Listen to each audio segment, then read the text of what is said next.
High guys, welcome back to my channel. आज मी तुम्हाला बीटरूट सँडविचची रेसिपी सांगणार आहे। तर सर्वप्रथम आपण टमॅटो केचप आणि मेयोनीज मिक्स करून त्याची एक पेस्ट बनवून घेऊया। मग त्याच्यानंतर 3 उकडलेले बटाटे आणि मी ब्रेडचे जे साईडचे किनार आहेत ती काढून घेतलेले आहेत। मग कांदा गोल कापून घेतलेला आहे। मग नंतर टमॅटो काकडी हे पण दोन्ही गोल कापून घेतलेलं आहे आणि चटणी केलेली आहे हिरव्या मिरचीची आणि कोथिंबीरची आणि पुदिन्याची आणि ते मेयोनीज आहे मग अशी आपण मिक्स केलेलं ते आहे। मग ते 3 उकडलेले बटाट्यांमध्ये बीट गाजर सगळं मॅश करून घ्यायचं थोडं थोडं टाकून।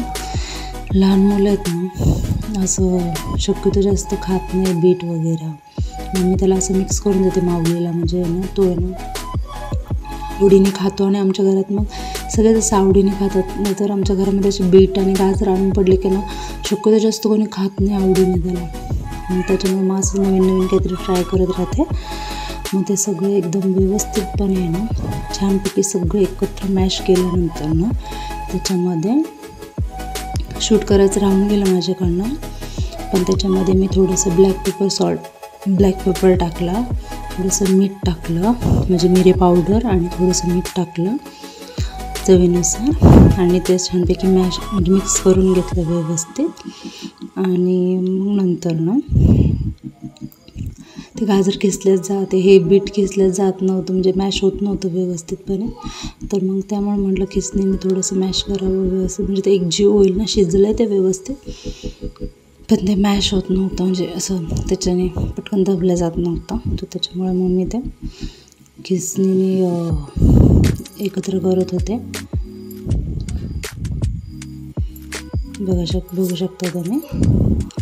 मग नंतर मॅश करून झाल्यानंतर ना त्याच्यामध्ये आपण आता पहिला एक ब्रेड घेतला, त्याच्यामध्ये थोडंसं एका ब्रेडला मेयोनीज लावलं, एका ब्रेडला मेयोनीज लावल्यानंतर ना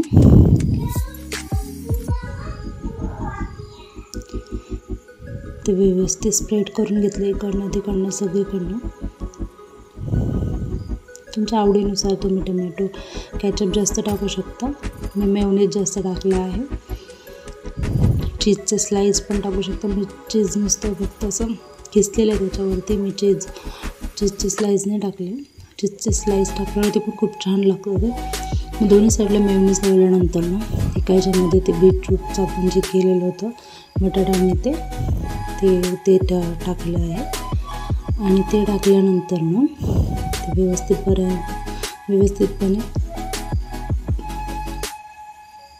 स्प्रेड करून घ्या।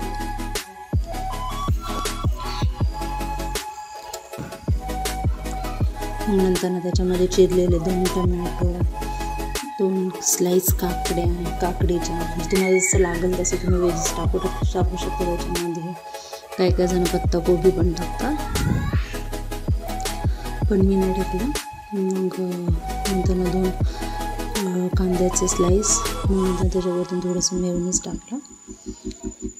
आता हे मी माझ्या मुलासाठी करत होते, त्याच्यामुळे मी त्याला हिरवी चटणी लावलेली नाही आहे,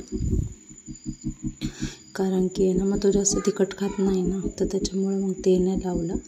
बाकीचे जे आपण सँडविच करणार आहेत त्यांना मी लावलेलं आहे। मग नंतर त्याच्यावरती थोडंसं चीज किसून घेतलं, चीज असं किसल्यानंतर मग ते स्लाईस त्याला तो ब्रेड त्याच्यावरती लावून घेतला व्यवस्थितपणे आणि थोडंसं स्प्रेड केलं असं हातानेच, की जेणेकरून ते व्यवस्थितपणे बसावं म्हणून। दुसऱ्या ब्रेडला पण तीच प्रोसिजर सेम केली, फक्त प्रॉब्लेम असा आहे की ह्याच्यामध्ये मी एका स्लाईसला मेयोनीज लावलं, एका स्लाईसला मेयोनीज नाही लावलं, कारण मला त्याच्यामध्ये चटणी टाकायची होती। आपण जे पुदिना कोथिंबीर लसूण थोडीशीच त्याच्यामध्ये चणा डाळ आणि 1-2 मिरच्या टाकल्यात। मग नंतर परत थोडंसं मेयोनीज टाकलं, जास्त नाही टाकलं, कारण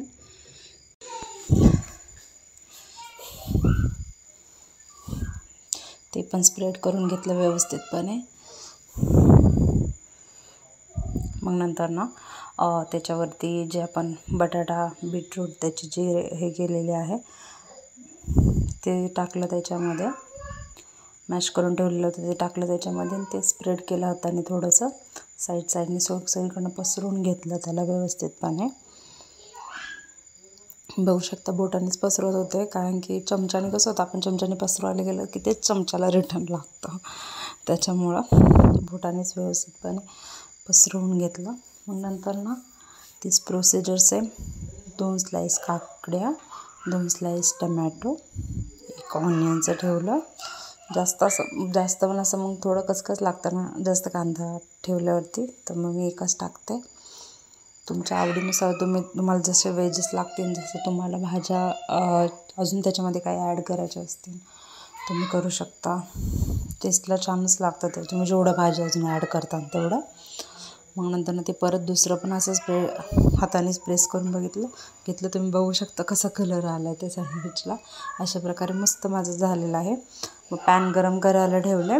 पॅन गरम करून झाल्यानंतर त्याच्यामध्ये बटर टाकलं. ते बटर पूर्णपणे थोडं पसरवून द्यायचं. पसरल्यानंतर ना त्याच्यामध्ये आपण जे सँडविच तयार करून घेतले होते ते सँडविच ठेवूया. एक करून सगळे सँडविच तयार ठेवलेत मी व्यवस्थितपणे.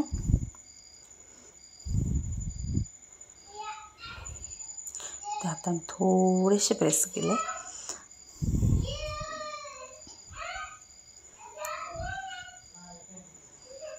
बघा ते छानपैकी मस्त व्यवस्थित प्रकारे छान बघा कसे दिसतात, म्हणजे कलरला खूप छान वाटतात ते. मग नंतर मी ते परत पलटून घेतले. खालचा भाग एक करून सगळे भाग पलटून घेतला. तो पण व्यवस्थितपणे कडक होऊन दिला.